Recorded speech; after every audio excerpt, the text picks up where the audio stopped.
কোনো উল্কাপাত নয়, বরং বিশালাকার একটি ক্ষেপণাস্ত্র থেকে ২০টিরও বেশি ছোট ছোট বোমা বৃষ্টির মতো আছড়ে পড়ছে ইসরায়েলের বুকে।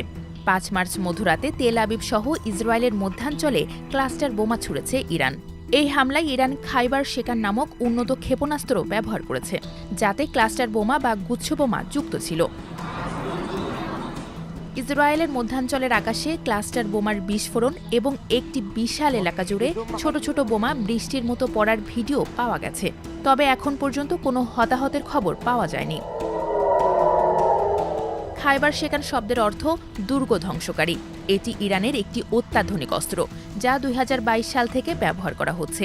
এই ক্ষেপণাস্ত্রের বিশেষত্ব হল এর অগ্রভাগ নিয়ন্ত্রণযোগ্য, যা অবতরণের সময় খুলে যায় এবং প্রায় ২০টি ছোট ছোট বোমা ছড়িয়ে দেয়। প্রতিটি ছোট ছোট বোমায় প্রায় ২.৫ কেজি বিস্ফোরক থাকে। বড় এলাকা জুড়ে ছড়িয়ে পড়ার কারণে এটি ব্যাপক ধ্বংসযজ্ঞ চালাতে সক্ষম।